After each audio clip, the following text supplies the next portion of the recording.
Au lendemain de la nomination de ce gouvernement, et c'est vrai qu'il y a un tandem qui attire l'attention, c'est le tandem Gérald Darmanin, Bruno Retailleau. Bruno Retailleau, ministre de l'Intérieur, conforté à son poste, et Gérald Darmanin, ancien ministre de l'Intérieur, qui arrive maintenant en tant que garde des Sceaux. Et on voit bien que c'est une ligne de fermeté qui est envoyée comme message à la population, à droite aussi, parce qu'il s'agit avant tout d'un message politique. Et tous les deux sont sur une même ligne aussi, celle des courtes peines. Dans un instant, on va écouter Stéphane, il est du côté des Alpes-Maritimes, voir s'il est OK avec ces courtes peines de prison tout de suite pour la délinquance. Puis on aura Stéphanie aussi au 32-16.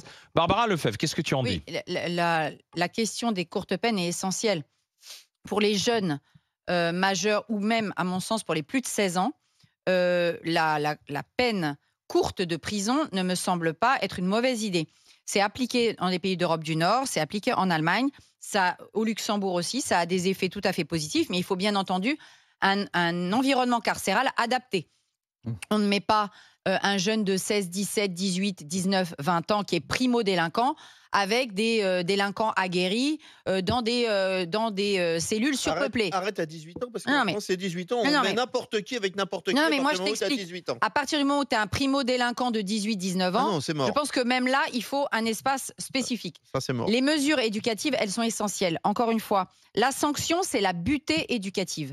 Et cette butée éducative, elle doit avoir lieu dès le début. N'importe quel parent le fait avec son enfant. Un enfant de 3 ans, de 2 ans, de 4 ans, de 5 ans qui fait une bêtise, on adapte bien entendu, mais il y a cette idée de butée éducative. Donc la sanction, elle est hyper importante. Et encore une fois, la justice des mineurs, elle est cadrée.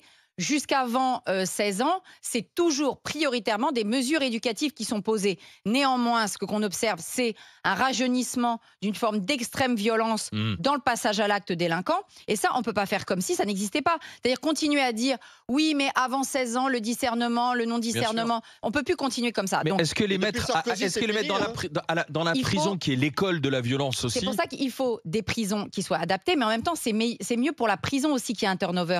Il faut des prisons qui se vident beaucoup plus. Cette idée de ne pas faire exécuter les peines de moins de 1 an, et là je dis en général, même pas seulement que pour les mineurs, en général, c'est une absurdité. Il vaut mieux, même pour un délinquant de la route, faire 1 mois de prison, 2 mois de prison, parce que d'abord, ça ne te désocialise pas complètement. Tu ne vas pas perdre ta famille, tu ne vas pas perdre ton boulot, tu vas faire 2 semaines, 3 semaines de prison. La première infraction, ça te marque. Alors que, monsieur, recommencez pas. Monsieur, recommencez pas. On te fait ça 4-5 fois, tu prends du sursis. Le jour où la prison, elle tombe, tu prends 4 ans. Là, tu te la prends dans les dents et là, tu es désocialisé et tu perds ta famille. Barbara, moi, je pense qu'il faut revoir les sanctions et l'incarcération. Mais les prisons telles qu'elles sont aujourd'hui ne sont pas adaptées à ça. Donc, c'est pourquoi il faut absolument une politique avec un très large spectre. On ne peut pas dire on va faire des courtes peines avec la prison dans l'état dans lequel elle est aujourd'hui. Donc, ça voudrait dire des réformes monstrueuses. Que ne les a-t-on faites depuis 15-20 ans que ces problèmes se posent ? Alors, on va aller au 32-16 avant de continuer la discussion. Donc, on va encore être dans le bavardage, c'est ça que je veux dire. Barbara, Stéphanie des Alpes-Maritimes, bonjour. Oui, bonjour les GG. Bonjour, bienvenue Stéphanie. Et déjà, première chose, qu'est-ce que vous pensez du tandem Bruno Retailleau, Gérald Darmanin, Intérieur-Justice ? Dites-moi alors. Ça peut peut-être marcher. Mais déjà pour l'histoire des courtes peines. D'accord. Vous êtes pour ces courtes peines ? Ah oui, complètement. Complètement, vous voyez. Je ne comprends pas et je suis outrée d'entendre qu'on puisse dire que les jeunes se foutent des courtes peines. Mais attendez. Non, j'ai pas dit ça, madame. J'ai dit que je ne connaissais pas un seul jeune qui passait à l'acte délinquant, en se disant ce que je risque, en se disant merde, je le fais pas parce que je risque quelque chose. Je veux dire ça, ce qu'on appelle la dissuasion par la peine existe chez les adultes. On en est totalement conscient. Les adultes, c'est très efficace. Allez-y, Stéphanie. Ça n'existe pas chez les ados. Jeunes, non, je suis pas d'accord. Les jeunes savent qu'ils ne risquent rien, que 10 minutes après ils sont dehors et qu'ils recommenceront le jour même ou le soir même ou le lendemain. Et c'est sûr que si ils savent qu'ils risquent jusqu'à 6 mois de prison, je peux vous garantir que ça les fera réfléchir. Et ça, je peux vous le dire.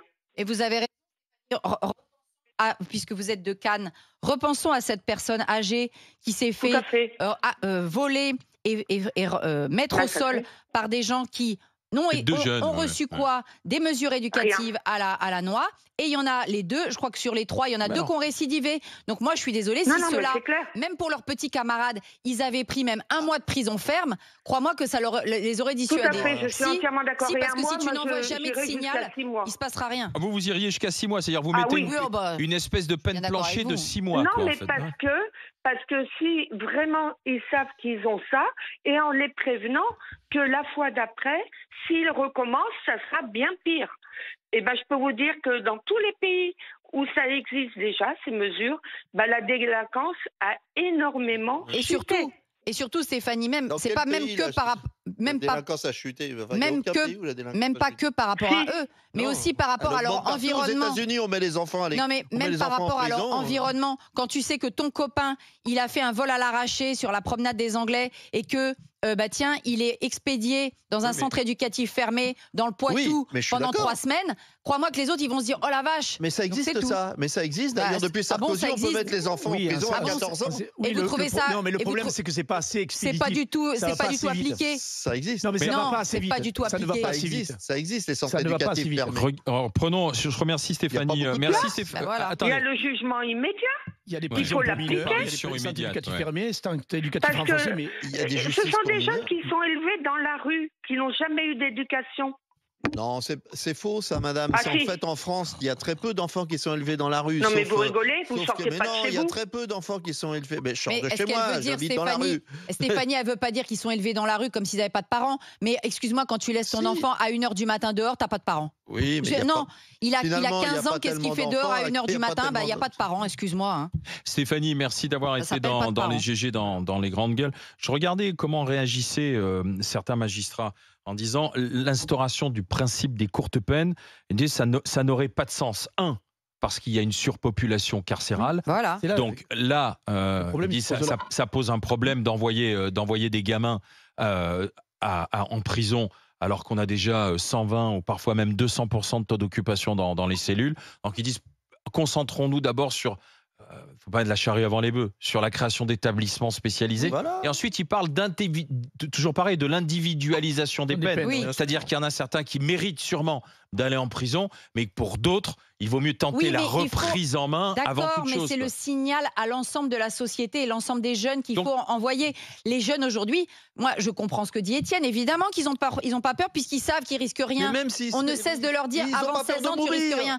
Il faut qu'on ait dans ce gouvernement quelqu'un qui nous dise on va construire. Monsieur Macron avait promis 15 000 places de prison, il n'a pas été foutu d'en faire même pas 4 000.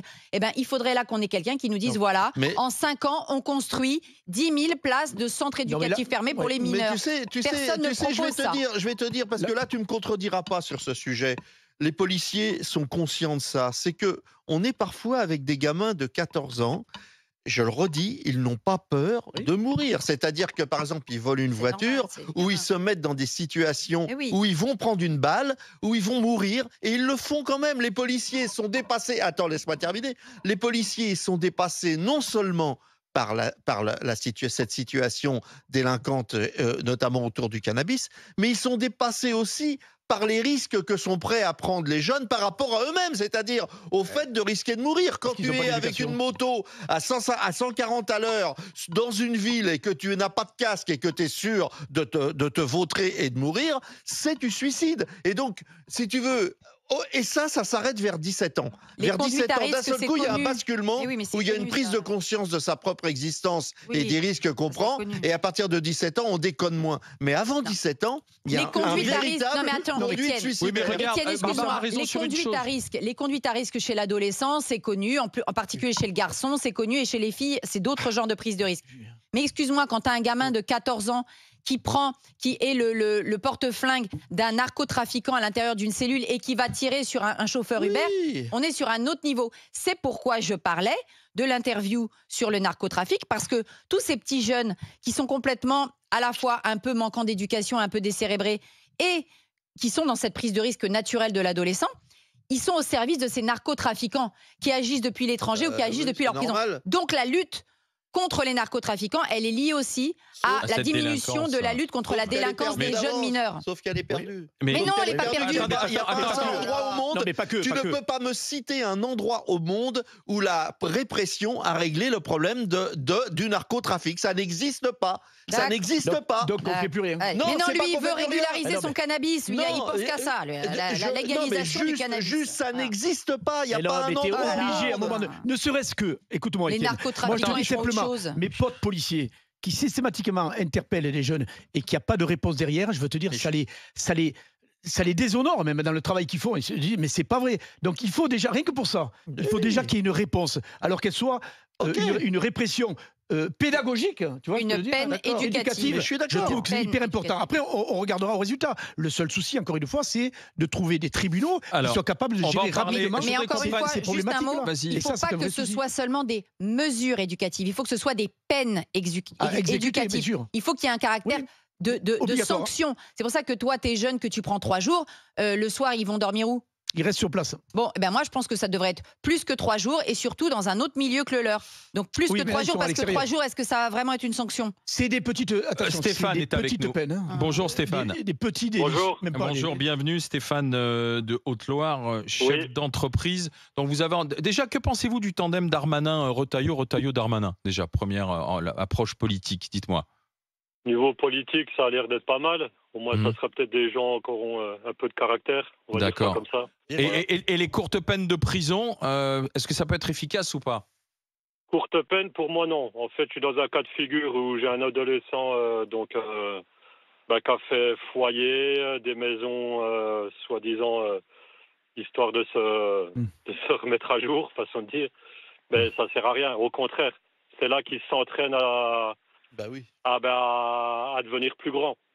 Moi, je suis dans une région qui est paisible. Ça s'appelle l'Auvergne, la Haute-Loire. Oui. Et aujourd'hui, on est au même niveau que Marseille. Bien sûr. Les mineurs, aujourd'hui, ils commencent par une petite barrette de shit.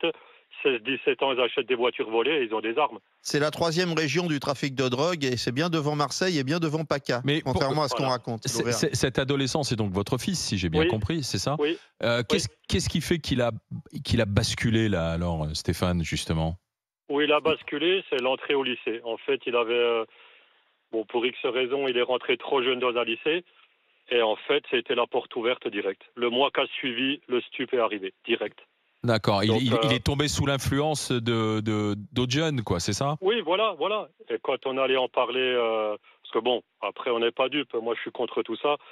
Donc quand on sent les vêtements qui puent le cannabis ou le shit ou ce que vous voulez, on va voir le directeur d'école et on lui... Il est violent, il est délinquant à côté de ça, il fume. Aujourd'hui, il a arrêté, il a fumé, il a dealé, il a fait l'escalade. Et aujourd'hui, l'argent est tellement facile. Parce que là, vous parlez de mineurs, de petits cas, mais aujourd'hui, ils ont compris tout le système. Tout l'argent facile qui peut se faire sur Internet, ils sont tous dedans. Bien sûr. Ils y sont tous.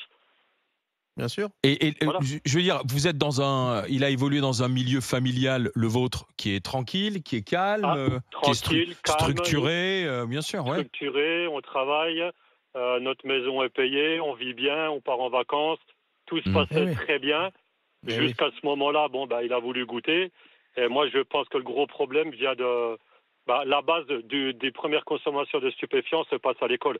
Et quand on allait voir les directeurs, les CPE, leur réponse était oui, on voit bien ce qui se trame devant les portes du lycée et du collège, mais on ne peut rien faire.